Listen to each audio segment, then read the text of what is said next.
Good morning, everyone. I hate to cut off your buzzing conversation. Really excited about the energy in the room. Good morning. My name is Teresa Welsh. I am a senior reporter with Devex.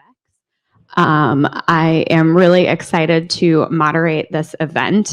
This is the convergence of two of my favorite topics. So we're here to talk about the role of faith-based organizations in fighting the hunger crisis. Thanks so much to WFP USA, with which we produced this event in partnership. And we're going to get right to it with my colleague, Richard Jones. Richard, welcome to the stage. Thank you very much, everyone. Good morning. Baron, welcome to the stage. Let's take a seat here. Listen, I made it through the traffic, the rain. Here we are. I had 2 cups of coffee. I'm ready to go. And it's getting the band back together after our conversation at Devex World in July. I'm just not sure which band it is, but yes. So now I'm going to jump in. Light-hearted comments aside, I think there's a stark fact that we talked about in preparation for this event, that there's some 828 million people around the world who are going to bed hungry every night. And there's obviously a number of factors sort of exacerbating these crises in places like Yemen, in Syria, and Ethiopia. There's also some stark warnings from the UN that parts of Somalia are about to enter a state of famine this year. Really just setting the scene for us today, putting it in context. What needs to be done to respond to this growing crisis? So, Richard, what I would say is I do try to always remember that we had 9 years of declining hunger. So we know that hunger is solvable, and we saw it. But the world has changed. And today we have more people suffering. We have 345 million people around the world that are suffering from acute hunger. And what worries me the most is that 50 million people around the world are marching towards starvation. That means that they barely get one meal a day. They don't know where their next meal is coming from. The most vulnerable of the vulnerable. And I'm extremely worried about that, as I know everybody is. And a lot of reasons for hunger today, and something that we're all seeing wherever you are, and that is costs are going up. I read a lot about fertilizer prices. I mean, this is really handicapping our ability to work with the smallholder farmer, to grow food.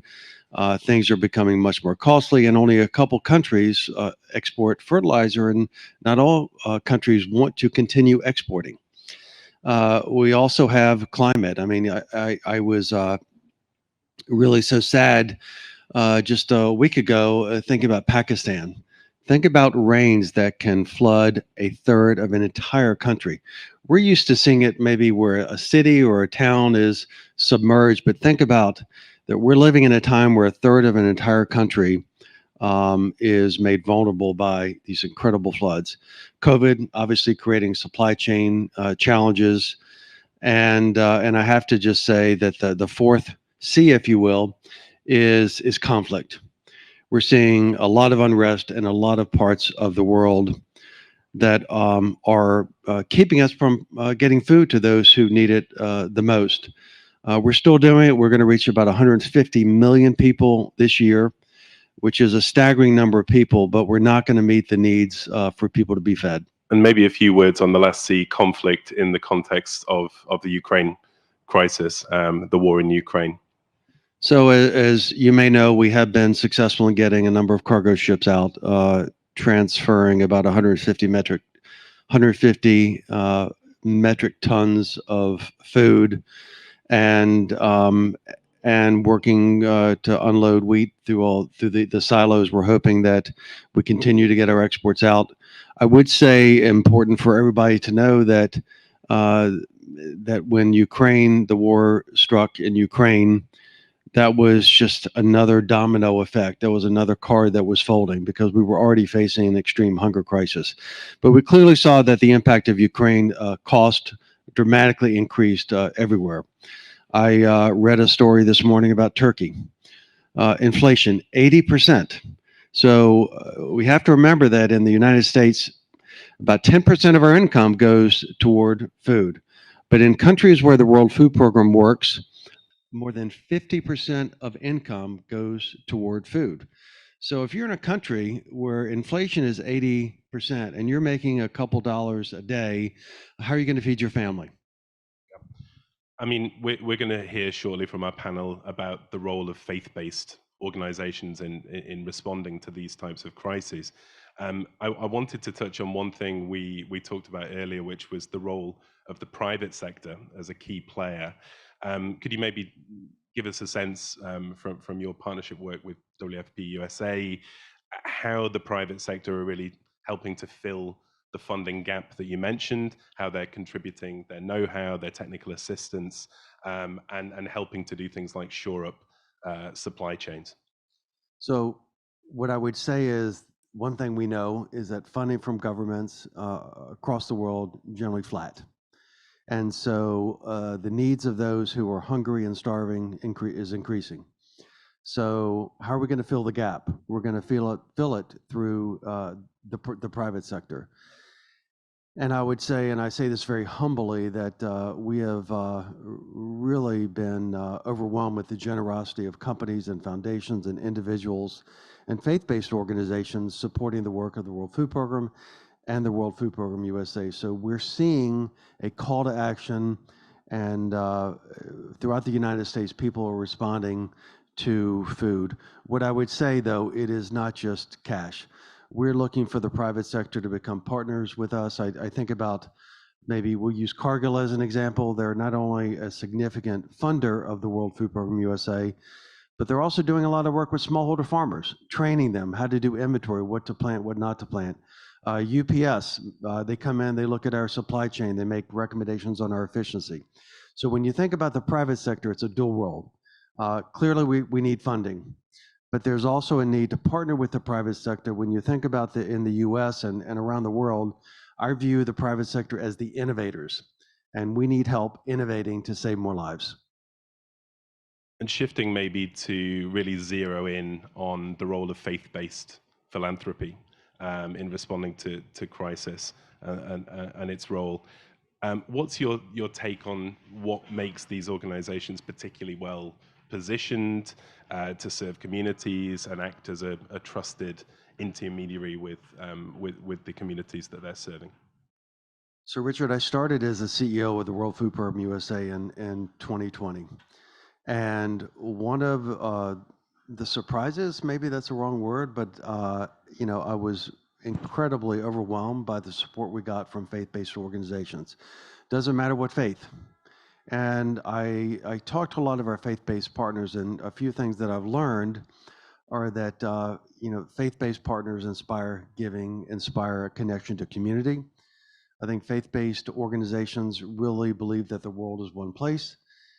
You love thy neighbor as you love thyself, and the world, and you can't really decide, where you're born. I grew up Episcopalian, and my parents used to always tell me growing up that I was very lucky where I was born, but you don't have a choice in where you're born. And if you could, why would you choose to be born into poverty or into war? So I would say that the faith-based community has really responded, but there are also values that are held with faith-based organizations, and the communities that support organizations align with our mission. Hunger is something that everybody understands, and through faith-based partnerships, we've been able to really make a difference in men, women, and children, and in communities. And last thing I'll say is I also see faith-based communities every time I go to the field. They're not only funders, but they're also on the ground activating. They're implementing partners of ours. And so whether it's on the ground or through communities supporting our work financially, the faith-based communities play a significant role in the alleviation of hunger. I wanted to follow up on that point, sort of asking how WFP USA and other partners are really leveraging those relationships, creating new, deeper connections with communities. Could you walk us through that? Sure, I'll give you one example because this is we have some incredible panelists, which I'm really excited about. But one of the panelists is Anwar Khan, and Anwar is on my board, and he's a mentor of mine. And he gives me great advice. And he also helps me prioritize from a programmatic standpoint, things that I need to be aware of. He travels all around the world. So I would say, Richard, it's not just funding, but it's also getting advice, joining our board of directors, and Islamic Relief also an implementing partner on the ground. I mean, we are lockstep. And then I'll talk about the Church of Jesus Christ of Latter-day Saints when you'd like me to. No, that's great. Please go ahead. I think I was going to ask, the role of faith-based actors, but all faiths and non in this kind of broad church of the work that you're doing at WFP USA. So for the World Food Program USA, it's largely through funding. We're the matcher, if you will. So we work with faith-based organizations here in the U.S. that have a specific need. It could be a specific need in a country, a specific demographic, and our job is to make sure that we're matching the interest of the faith-based partner with programs, whether those programs are in Central America, whether they're in Pakistan, whether they're in South Africa, the Sahel, and to make sure that that our faith-based partners know where their money's going and also do a lot of storytelling. And I would also say a huge benefit is we used the Church of Jesus Christ of Latter-day Saints. They're 16 to 17 million members. They're a growing organization. I got a call from my doctor this week, and she said, "Hey, I just saw a newsletter from the church, and I saw where they had given a significant grant to the World Food Program." So now my doctor's taking my calls, number one. But the other thing I would say is that it allows the faith-based communities to get the message to their members that we together are solving one of the world's greatest challenges, by the way, which is solvable, and that's hunger. Yeah, exactly. Perhaps finally, I see time is tight for us today. Could you give our audience here in New York City, watching online around the world, a sense of what you are hoping to achieve, not only in this panel today, wider takeaways from the week so far here at UNGA, and maybe some recommendations or lessons learned, whether it's NGOs, donors, UN agencies. What should people be focused on in tackling the hunger crisis that the world is facing right now? And what would you say to anyone that's looking to forge a new partnership or initiative, particularly in conjunction with a faith-based group? So I would first say how grateful I am for the faith-based community and how they've responded. I had the honor of being in Rome last week with the Church of Jesus Christ of Latter-day Saints with my colleague Nicholas Demi, and it was an unbelievable experience. The church made a grant, which was their largest grant, and by the way, the largest grant for the World Food Program USA. But what's most important is that this grant is going to help 1.6 million people in 9 hunger hotspots around the world, ranging from school feeding to cash-based transfers, which give people dignity to go and buy produce, to making sure that young people, kids, children are fed. And our job now is to make sure that the church feels really good about their philanthropy, and we tell them how the funds were used, and we do a lot of storytelling. So what I would say is, number one is just how grateful I am, and very grateful for whether somebody chooses to give $1 to the World Food Program USA or really at any level. But you need to know that hunger is solvable, but we need your help. We're facing an unprecedented time with COVID, conflict, climate, and costs going up. And so there's an immediate need, and we're looking to partner. So think about ways that your company, that you can innovate working with the World Food Program, and listen to the panelists. I am so excited to talk about the faith-based panel today, because these are congregations that are making a difference with food and hunger, and we are solving it together. I think that nicely sets us up for the panel ahead. So Baron Sager, President and CEO at WFP USA, thank you very much for kicking us off. Thank you, Richard.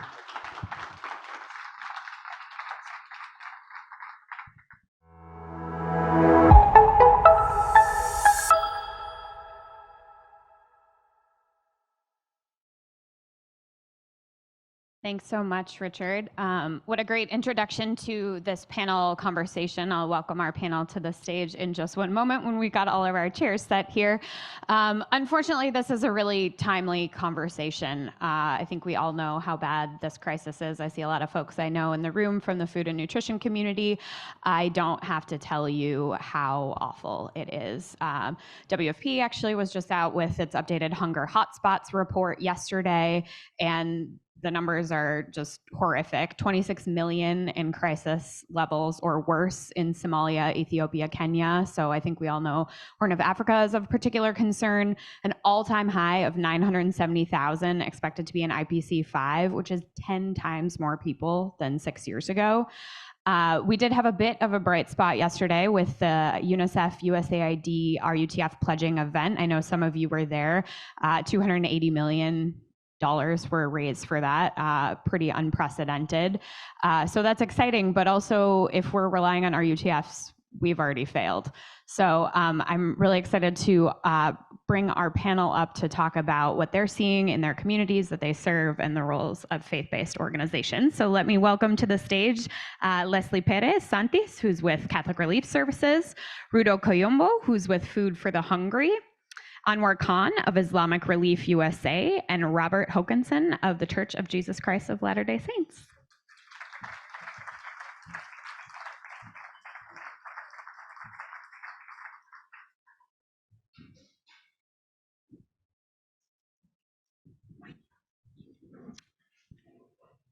Welcome so much to all of you. Thanks for being here.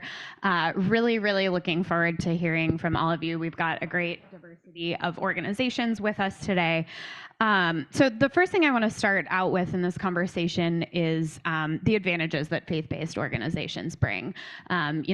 This is obviously a really intense time, but your organizations, we heard a little bit of the advantages that you bring, but I want to hear from you yourselves. So Anwar, let's start with you. What do you find to be the biggest advantage of being a faith-based organization in this space? We're able to go to places where others may not be able to. Because of cultural proximity, sharing the same faith, that brings down some other barriers. So they may see us, we're not here to ease the white man's burden. It helps to bring down walls. The other thing is we understand the cycles that people go through in the religious year. I remember in Sarajevo, when I was there in '94, some of my Muslim colleagues were very upset because the US government very nicely gave a gift but they didn't realize Muslims don't eat pork. So they're starving and they're sending pork into a city that's starving is regarded as an insult. And I was like, no, it's probably somebody was doing something stupid, but he didn't do it on purpose. So faith literacy is important. Totally. They didn't know that they shouldn't do that. Do not distribute meat to areas that are vegetarian. So the dietary restrictions, knowing when is their holidays, knowing when they're fasting, being able to have access. One of the projects I remember, an advantage that we had because of our faith is we're working Islamic Relief. So I'm a triple agent today. Islamic Relief, Tell us World more. Food Program. Who are you working Alliance for? And Hunger, okay? All of these I'm involved with. So in Hodeidah, when Dave Beasley, the head of WFP, went to Hodeidah, which was a city that was blocked off, he was hosted by Islamic Relief. And Islamic Relief was able to have access where others weren't. And Islamic Relief is getting about, I think, at least $40 million of distributing. The 2.5 million people through Islamic Relief are getting food in Yemen, but the majority of the people in Yemen are getting food through WFP. So I think it's really important to stress that I've been doing this work for 29 years. I don't think I'd be on this panel 10 years ago. I don't think I would have been allowed on the board of WFP USA or in a senior position Alliance to End Hunger. I don't think so. I remember talking to some of my friends in my band, we'll talk more about that later, about the privileges that we have. There's male privilege, there's white privilege, there's many different privileges. There's also faith privilege. So it's important for us to leverage our faith privilege to help others. So that means I, as a Muslim in a Muslim majority country, should do what I can to help my brothers and sisters of different faiths and no faith, like they're helping me over here. So we're not just feeding hungry kids, we're trying to bring Muslims and Christians together, trying to bring people of other faiths. Instead of fighting and killing each other, we see that on TV. We don't see when Jews and Muslims are working together. So this is also part of the faith effort that we're doing. Yeah, the good news doesn't always lead, does it? Unfortunately. Robert, we'll come to you next on some of the advantages you feel your organization has being faith-based. As we think about a faith-based organization, and this is kind of stating the obvious, but a faith-based organization represents a faith community. And a community, by definition, brings people together, and not just for a random reason, but brings people together for a common purpose, a common cause, united around common belief. And when that happens, you have the ability to marshal resources, and I'll use that term resources fairly broadly, but you have the opportunity to call in, invite, gather resources that can then be shared. And perhaps the most obvious resource is the financial resource. Money is so important because a donation in Canada today can be buying food in Yemen tomorrow. And so the cash donation is really important, and faith community can mobilize that very quickly. But sometimes we overlook where I think the real power is. And this has been spoken to a little bit already, and that's the people who adhere to that faith. And while they may be writing a check or contributing to organizations that are on the ground, they have the opportunity to look around them and connect, engage in the local community wherever that is. And so on the one hand, we can look out for others, we can watch for those who may be at risk or who are in need, and then we're in a position that we can take action. We don't have to wait for a formal call, but I think people of faith and faith-based organizations are so well positioned to, yes, mobilize financial resources, but more importantly, perhaps to mobilize people who ultimately serve and bless the lives of people. Yeah, I think that's something that maybe we don't often think about, right? You forget all of the people that are a part of the community coming into the solutions that you're trying to provide. Ruda, I'll come to you next on this one. Thank you, Teresa. As Food for the Hungry, one of the things that I want to put out there is that we're a faith-based organization, but faith is active in the communities that we work with long before we arrive.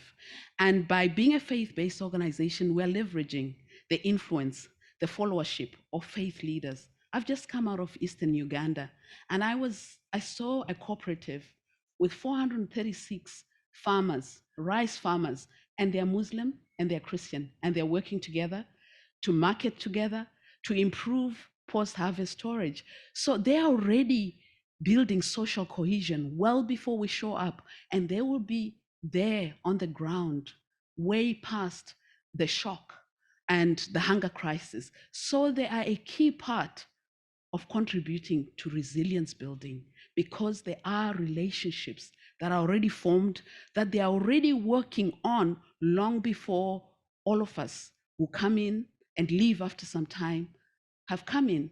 Faith communities are key components of building the resilience, the social cohesion that we can leverage on, so that whatever we bring or we enable them to do is much more effective, sustainable, long-lasting, and they are there in the communities we work with. They are here where we raise resources. Food for the Hungry is connected to over 20,000 church communities, and 200 of them are in long-term partnerships with us. And we saw their private giving go up in the COVID crisis. That is amazing. So they are present on the giving side, they are present on the implementing side. And Leslie, I want to come to you. You run a project in Guatemala, and Guatemala, of course, we don't have a great diversity of different faiths there. Vast majority of the population is Christian, but the church is such an institution in people's daily life and really such a part of the social fabric. What advantages does that give you? Thank you, Teresa. And first, thank you for the invitation to be here. It's a real honor, and thank you, the WFP and Devex, for organizing this important conversation. Teresa, I share the same advantages that my colleagues said before, but in particular, I would like to highlight how trusted we are. Because of the many years we've been there as organizations, as church leaders, and because of our apolitical way of work, people can trust on us. And this trust gives us the advantage of being the first to be called when an emergency happens. And I want to highlight what Robert said about leveraging this advantage for others. We should be using more this advantage of having this deep knowledge from the community directly to us through our church leaders, through local leaders. We should be using that more. And in particular, for Catholic Relief Services, we apply one principle that we have seen in other organizations also of subsidiarity. We know that they know better the needs and the dimension of the need. So we work closely with local leaders from all religions. There are different groups in Guatemala, although, as you said, Christians are the majority. But we work with everyone through their local leaders, and they share this trust also with us because they are recognized, respected. And one recent example is with these 2 tropical storms hit Guatemala and Central America.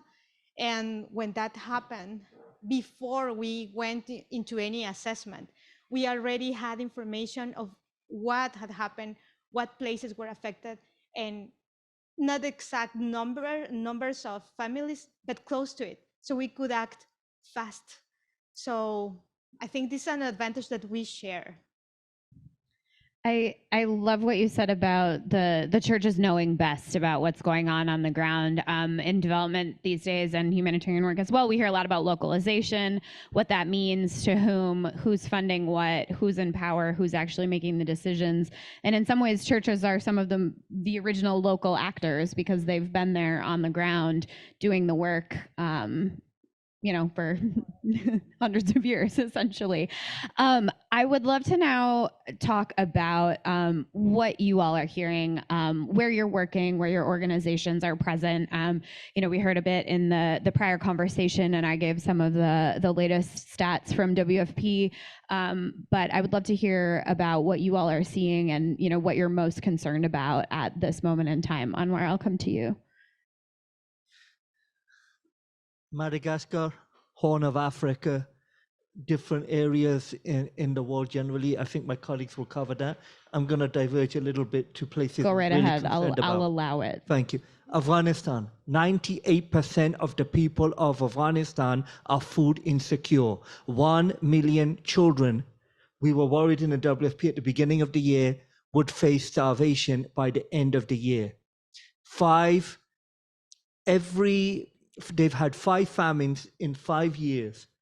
Famine comes, flood comes. Famine comes, flood comes. There's not enough water, there's too much water. It takes 3 years to get over a famine. They haven't been able to get over their famine. On top of that, there was the economic situation which changed last year. We are not helping the girls who aren't going to school by starving them. We are not helping them by starving them. This is really, I'm really concerned about this. We have forgotten about what's going on in Afghanistan because of the terrible situation in Ukraine. Does that mean they don't matter anymore? So that's my concern. Are we going to wait till the winter when they're going to freeze to death? Are we going to wait till those pictures of the frozen babies come before we react? So that's one point. Another one is Pakistan right now, just across the border. The country with the highest number of glaciers in the world, because the 2 poles are not real countries, is Pakistan. People do not realize that. 1% of the pollution of the world comes from from Pakistan, but they have been suffering from different climate change. 20 million people were underwater in 2010, 33 million are underwater now, 1 million are under the sky with no roof over their head. 1,500 already dead. We know that. We're not going to count in the next 6 months how many going to die from disease because they didn't have access to clean water, to hygiene. Also, they don't have food. 80% of their livestock has been destroyed.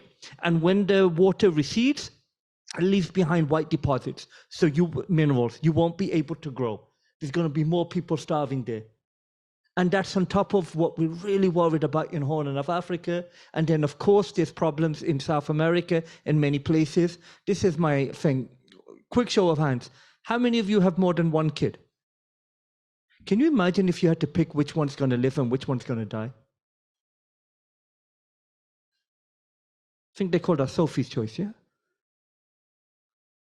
This is the choice when we don't get funding to support our work.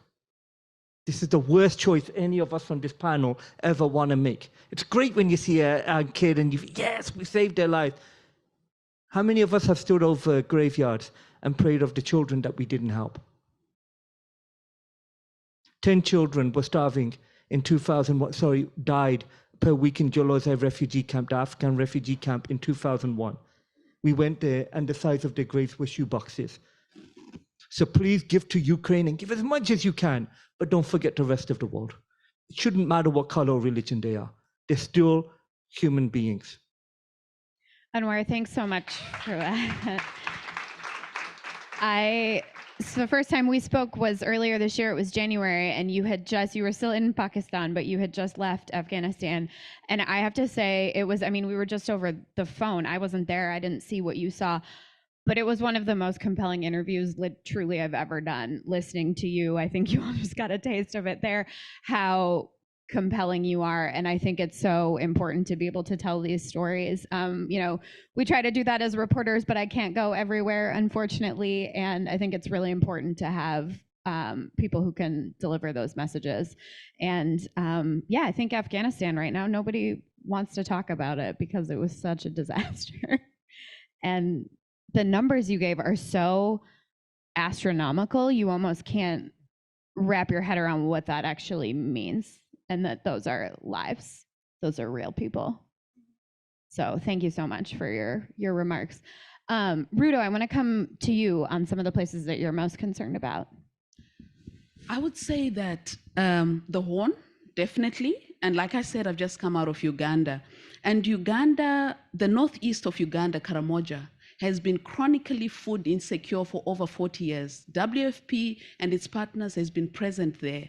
Right now, we have 500,000 that are food insecure, but this has been going on for a long time.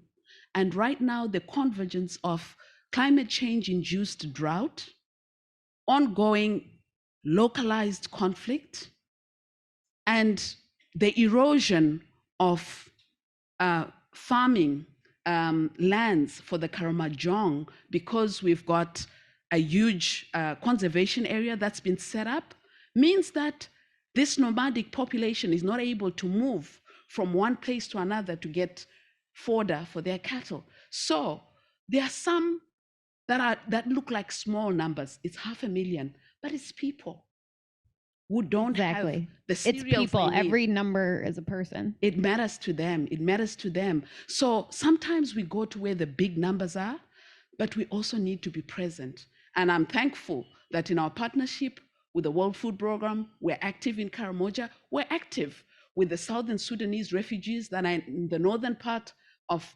Uganda.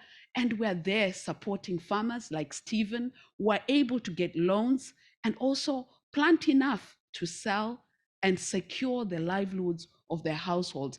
So we are present, we're doing what we can, and every little will help, but there are still numbers we need to count, no matter how small, no matter how big, and we need more to be done to reach those who don't have the ability to produce what they need.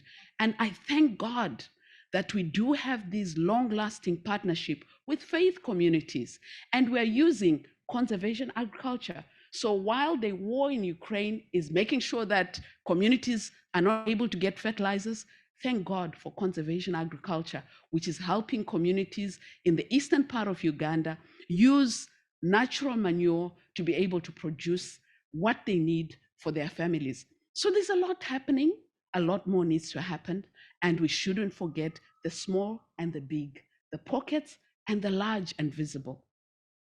And I'm going to take this opportunity, because I do every time someone mentions the Horn, it's to direct you all to my colleague Sarah Jerving's incredible reporting out of Somalia. She's been there a couple of times this year, tracking how things are getting so much worse. Her recent story is incredibly compelling and really, really disturbing. So if you all haven't seen it, I highly encourage you to check that out on Devex, because it's really incredible. Leslie, I want to come to you on this, because I think we do hear a lot about the Horn. We have sort of certain places that we're sounding the alarm. I don't feel like Latin America gets a ton of airtime in this conversation. The Northern Triangle, Central America, where Guatemala is one of the spots of concern, but I don't think we hear about it as often. So tell us about what's going on in your region. Thank you so much for mentioning Latin America, Central America as a name to be here in the discussion. And I feel in solidarity with Anwar when you were saying the forgotten Anwar, because I think this is the situation that Central America has now, to be forgotten. And what we are seeing is that in this moment, things are getting worse. It is a fact, and we may heard before that Hungary has been in countries like Guatemala and the rest of Central and Latin America for many years, but it's escalating, it's growing very fast, and it's not in the same proportion of our resources. And the World Food Program said at the beginning of this discussion that we all understand Hungary, but I think we are discussing a lot of numbers. I would like to bring a name.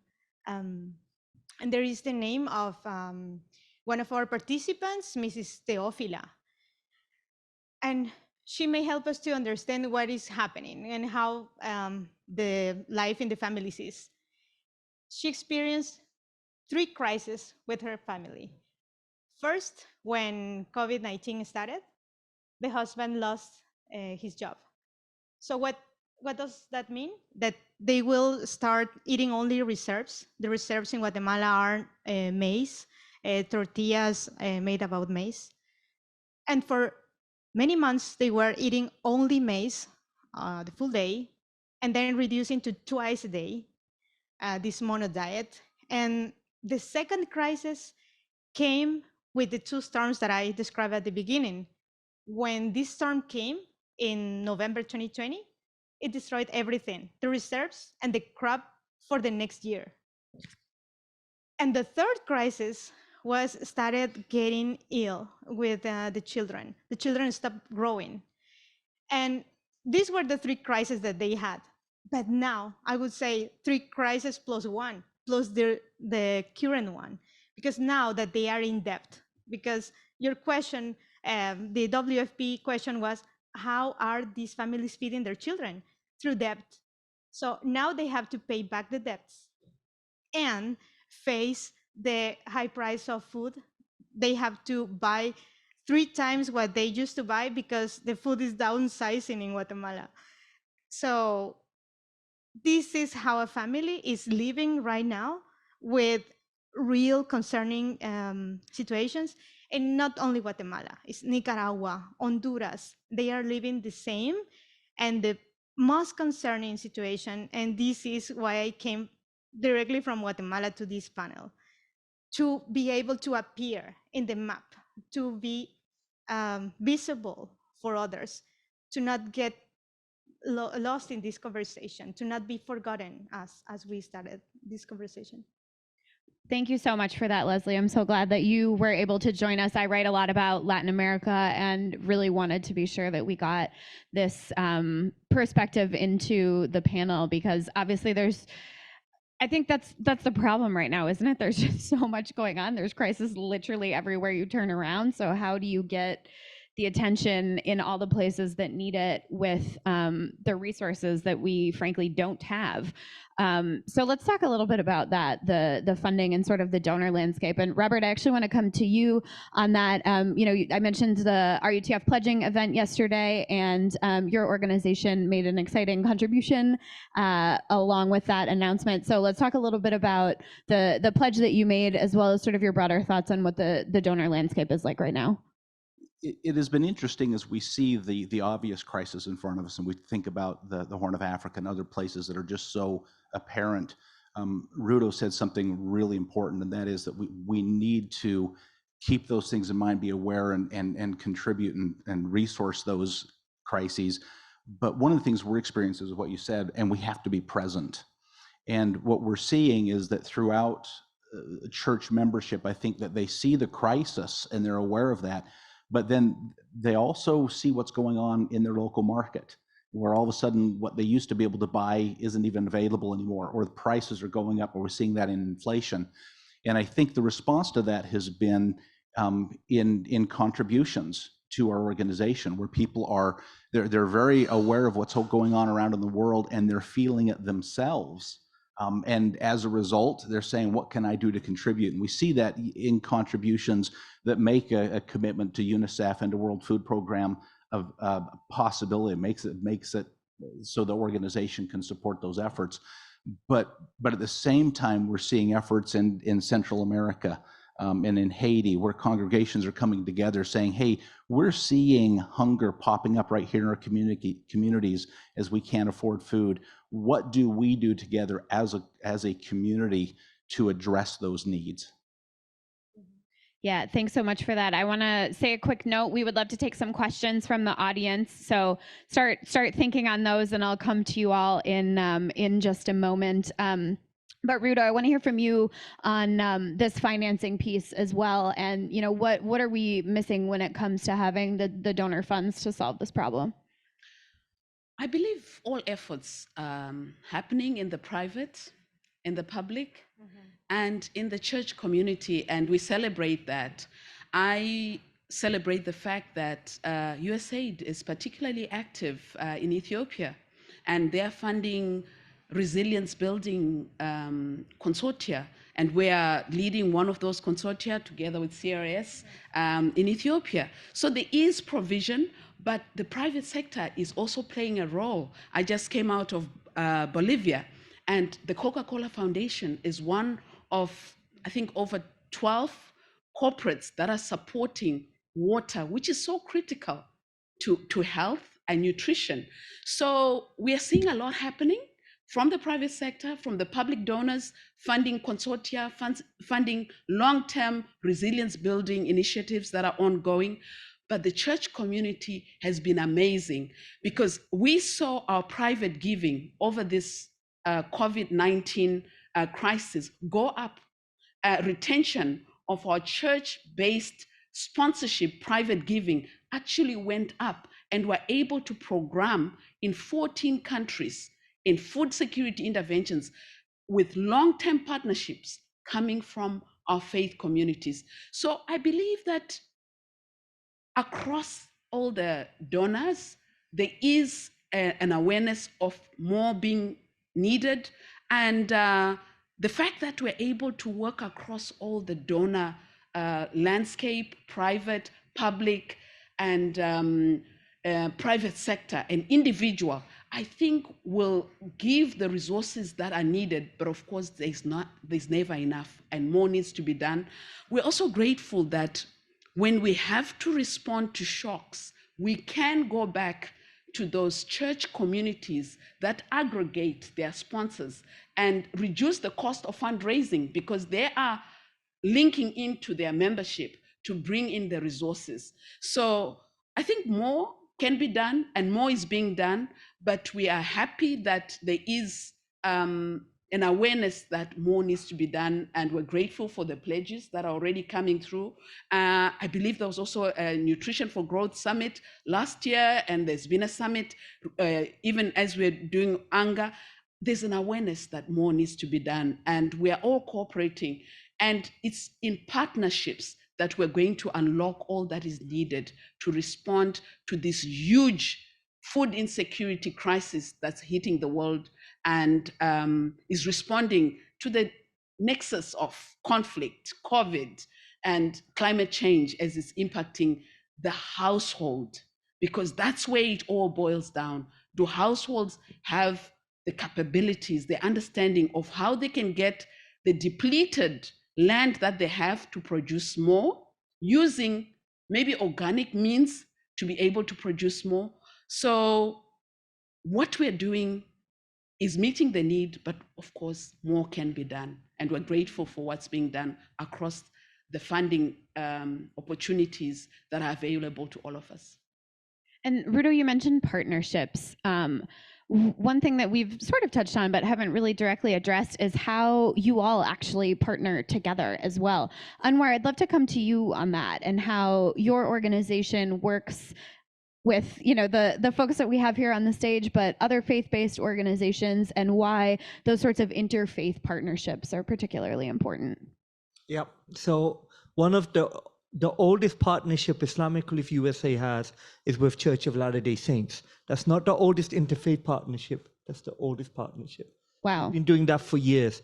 And Baron was talking about his doctor, my physical therapist. In Dallas, the physical therapist, he said, yeah, I know about you guys. I read about it in the church newsletter. Then next, don't know Rudo's work yet, but inshallah we'll be doing that. And then from CRS is de facto when there's an issue in South America. We talk to them generally, and we could not have worked in Central African Republic if it wasn't for CRS hosting us in their office in Bangui, and we couldn't get visas for Muslim staff to go. Wow. We just couldn't get Muslims in the country. So we had Catholic staff from CRS working for Islamic Relief in the CRS office. That's the only way, because there was that much discrimination going on that we couldn't even get the staff over there. We needed our Christian brothers to help out. Again, you're not hearing these stories. We're only hearing the bad stories. And then on top of that, I'm just looking around at some other ones.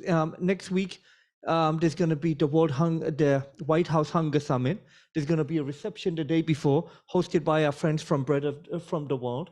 And I corrected Heather, we're not hosting it, we're sponsoring it, you're hosting it. So that's our Christian friends hosting it for people of different backgrounds. There's the Alliance to End Hunger, which is working with people of different faiths and no faith and agribusiness and universities working together. So I think this is really important. People are not hearing this message. We know there's a terrible crisis in Venezuela. We know that there's refugees coming. In Colombia, Islamic Relief worked with HIAS, Hebrew Immigration Aid Service, to provide necessary aid. Islamic Relief working with HIAS in Lesbos, Greece, to help in the migrant crisis that's coming. We're not hearing these stories. So this transactional relationships and this transformational relationships, we need to talk more about that. The work we're doing is not about just giving food to someone. It's about dignity. It's about raising that human dignity. That's the center of our work. We shouldn't be here, oh, I feel bad, I need to give it to a hungry kid. No, a little bit higher than that is empathy. Oh, I feel the pain of that hungry kid. Compassion is doing something about it. We can scale that up by working together. And I'll finish with this.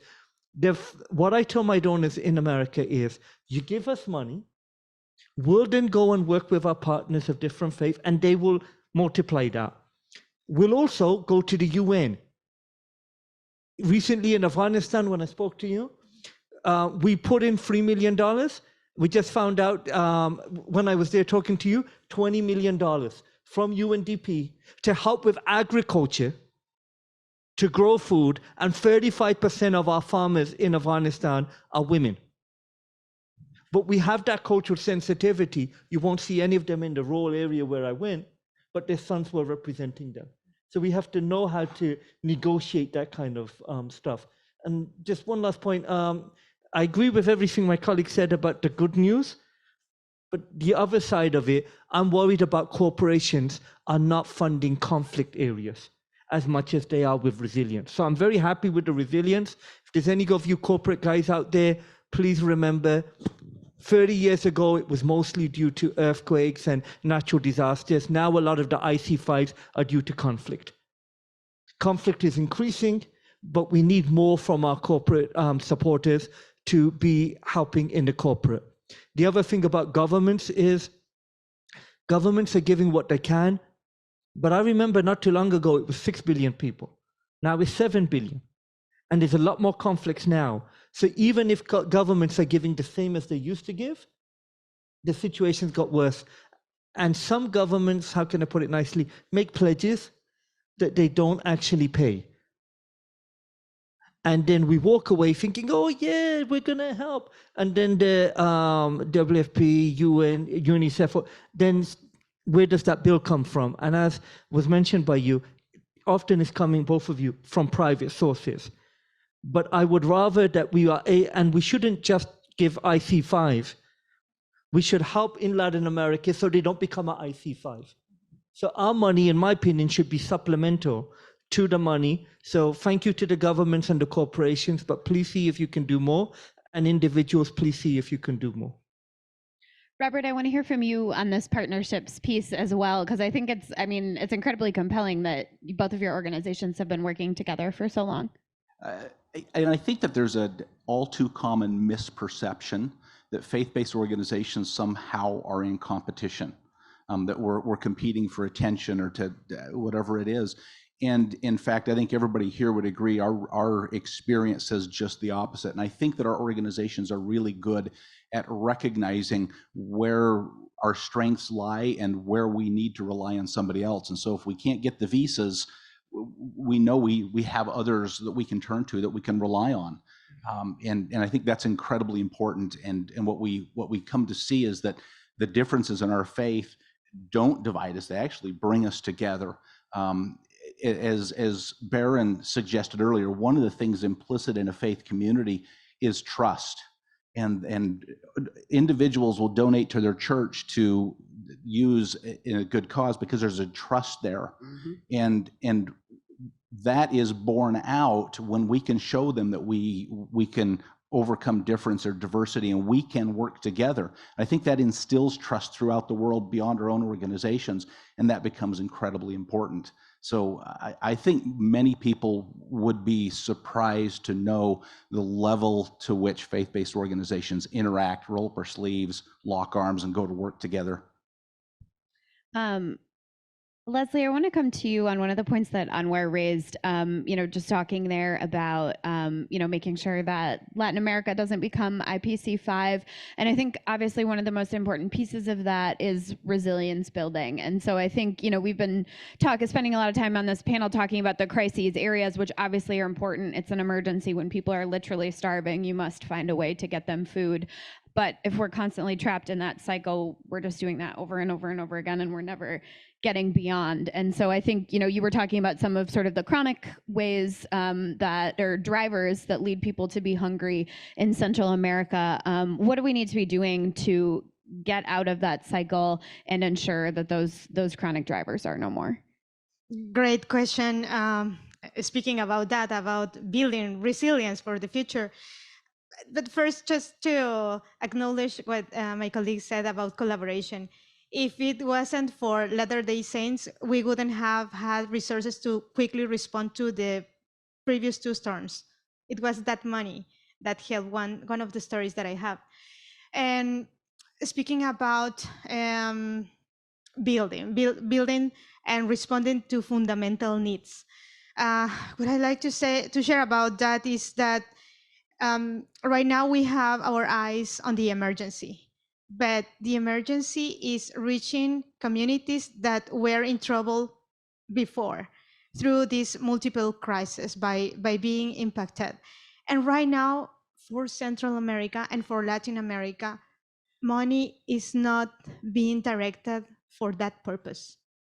And these fundamental needs, and I will mention two to keep them in mind: access to water, access to electricity. These normal things that we have all the time, these services that we have are the ones that help us survive all the challenges, because we all are impacted by the weather, by the prices, by COVID. But communities cannot quickly leave out that circle because of the fundamental needs. And right now, while I'm speaking, my colleagues are closing one project that is directed to fundamental needs. And what will happen after? Who is going to take care of these fundamental needs that will help families solve things quickly? Why is it being closed? This is something that should be asked to the donors, but what we are doing is closing because we are So there's no more funding for the project. Lacking funding, yes. So very important to respond to that. I would like to just use my opportunity to say the words of one of our participants. He said, I've lived in these conditions without electricity, without water, and I've managed this. But now, with this crisis, I really feel that we are forgotten, he said. And we feel that too. And this is why this discussion is so important and very useful for now, for using it, our words now, to be heard, to be thinking on investing in long-term projects. This is not happening, definitely. If someone from our colleagues has information about projects or funding going through long-term needs, please share it, because we don't have them. Wow. Rudo, I'd love to hear from you on that as well, about resilience building and sort of balancing all of these competing needs at once. Thank you. And I was just sharing with Leslie as we got together to say that as Food for the Hungry, next week we're having a meeting with Indigenous women in Guatemala to really highlight the role that they play in building resilience. I think the key to resilience is identifying and unlocking available assets in the communities, because resilience is about enabling communities recognize that they have a lot of what is needed to be able to survive a shock, but then be able to build for the long term. And a core part of resilience is social cohesion, relationships, and local knowledge about what's available right there. And yes, we need resources that will come and help communities to jump into action when the shock is too overwhelming for them to tap into what they have. But resilience is when they have the ability to survive a shock and build for the future, so that the next shock, they're in a better place. So I believe that the most that we can do is to help communities know that within themselves, they have the capability to tap in locally available knowledge and resources to build the resilience, the relationships, the knowledge that will help them cope better with future shocks. Yes, we need more resources to go in when the shock is so overwhelming that what is locally available cannot help them to cope. And this is where the partnerships will come in. But a lot is already there. And we need to be able to recognize that there are actors who are constantly making sure that their communities survive this shock and are able to cope with future shocks, because their resilience is coming out of combining relationships, technical know-how, and whatever other actors, whether it's local government, national government, or development actors, will bring to help them own their own resilience, which they will sustain for the long haul. So it's knowing that faith communities, local knowledge, women are a key part of resilience building in the communities where we work. Thank you so much for that, Rudo. All right, I've been monopolizing our panel here. We have just about 10 minutes for questions. I would love to involve some folks in the room. I see one in the back there. I think we've got some roving mics. Please share your name, organization, and role with us, and then we welcome your questions. Thank you very much. My name is Akintayo Odeyemi from ADRA. It's actually not a question, but a comment, a kind of a support to what the panelists have been saying. A lot has been said about the need for increasing partnership among all the players, especially faith-based organizations. And I want to say that it is there. Specifically, I want to talk about LDS. In the last 5 years or so, I was just checking our dashboard here. LDS has funded 101 projects for ADRA all over the world. This escalated a lot during the COVID-19 crisis. Provision of even medical supplies and equipment, transporting them, and so on and so forth, to the tune of a minimum of $24 million. That's a lot, benefiting over 2.5 million people. We can build on that, no doubt about it. And I want to say that this partnership with LDS, which ADRA appreciates so much, has helped us, based on what the last speaker just said, to go down into community, to foster even more partnership with the community members, which we are definitely enjoying. And we do hope that what we have discussed here today, no doubt about it, one of the panelists gave us information, figures about suffering in so many places, including and especially Pakistan, that as faith-based organization, we can do more, and we are able to do more as we dig deep into our membership to be able to help more of those who are suffering. Thank you very much. Thanks so much for that. Barron has a question that he wants to pose. So I would echo what my colleague talked about Central Latin America. I had the honor of going to El Salvador recently and was really overwhelmed by some of the small business owners that we met. And one of the things that I learned, one of my big takeaways, whether it's Guatemala, Honduras, and El Salvador, because I've been to all three, is that there's a great need for technical expertise, a great need for training, how to plant, when to plant, and how to store and how to take products to the market. And so I know we talk a lot about the immediate need up here, but I don't want to lose sight of the fact that there are a lot of communities that are providing sustainable solutions. They just need a lot of advice. And Robert, maybe my question is for you, because I know that a lot of people have commented. And I would say, you know, when you think about whether it's an implementing partner on the ground, and you and Onward worked for years, you're funding multiple organizations. What do you look for in a partner? That is a great question, and it goes back to trust. And I think the number one thing we're looking for is a track record of success, and that is fairly apparent fairly quickly. And so we're partnering with ADRA and Catholic Relief Services and Islamic Relief and others because at the end of the day, we can see what they've done. And they're not afraid to let us come and look at it. They're not afraid to let us audit.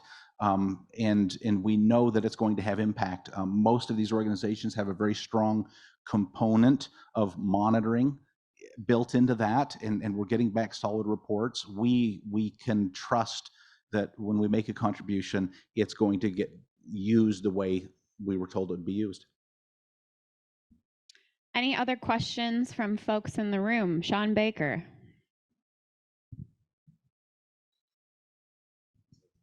We're coming to you with a mic there.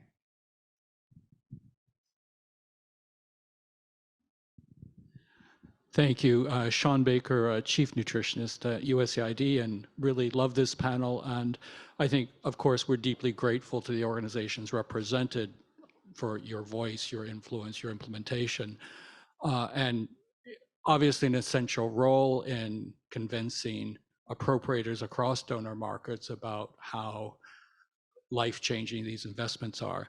The question I had back, because also in the spirit of building for the long term, we also know our partner governments at the end of the day are the duty bearers to respond to their citizens' needs. And I do find that faith-based organizations have a particular ability, not just to make the case to appropriators here in the US, across Europe and Canada, et cetera, but also at the end of the day, we need to make sure that all of our partner governments are assuming and delivering on their duty to care for their citizens. So I would like to hear from you, with this incredible presence on the ground, some examples of how you're also making the case in the nations we partner with. Thank you. Thanks so much for that, Sean. That's an excellent question. Who wants to tackle that one? I'll go for it. I think governments are a key player. In fact, the key player. We come alongside to support their efforts. And we need to partner with local government and national governments. And one of the initiatives that I think has been successful at doing that is scaling up nutrition. Because scaling up nutrition has looked to governments to set the framework for what needs to be done. They actually host a lot of what then private sector partners or NGO partners contribute to the goal of having children up to the first 1,000 days fed and secure in their nutritional capabilities. I remember the work that was done in Uganda with the National Nutrition Plan, which was hosted by the government of Uganda, but it was NGO partners who supported them to actually craft it and make sure that it was a multi-ministry, multi-sector response. Nutrition is bigger than just health. It's about agriculture. It's about education. It's about water. So supporting governments to build up their plan to make sure they deliver on that nutrition goal for the child, for the pregnant and lactating mother is very core. And wherever we work, particularly I remember in my visit to Northern Uganda, we need the support of government to even be present. And they create the framework for us to be active, supporting whichever population we're trying to reach. We need to have well-formed relationships with government because they do the policy stuff that NGOs cannot do. They're the ones who make sure that even prices favor local producers so that whatever we're helping communities to produce better is marketed and at a good price, very often in aggregated formats. So we need governments both at local and national level to be engaged with whatever we are doing. And we make sure that we're engaging ministries of agriculture, ministries of health, ministries of water and sanitation, wherever we're working. They're a key part. I think that's such an important point. All the ministries you just named is, sometimes nutrition, I think in particular is sort of quote unquote homeless and doesn't belong in any of those places. And you do have to work with governments to make them see that it actually belongs to everyone and that they need to care about it. And in Uganda, they actually had to ultimately place it in the Prime Minister's office because there was a tug of war between agriculture and health. And so it needed to be somewhere where it's central and has the prominence that it requires for the goals to be met. Leslie, I'll come to you. We've got just a little bit of time left, but I'd love to end with you. Just adding that one result of this coordination with the governments or what we also provide for them is to be an expert voice. There's a lot of learning that we bring from working the way Rulo explained, but we have the credibility to speak and to say what is working, what is not, what should be continued to be funded. I think we add that to this effort too. Excellent. Alrighty, we are at time for this event. Thank you so much to all of our really compelling speakers. This was really fantastic. Thanks so much to our in-person audience. We've got a lunch happening right afterwards, so really looking forward to connecting with all of you. You all will be able to chat with our speakers. And then please stick around starting at 1:30. We have a whole afternoon of additional programming with Devex at UNGA. Thanks so much to our virtual audience for joining us as well. And thanks, of course, to WFP USA for producing this event with us in partnership. Please give our panel a round of applause.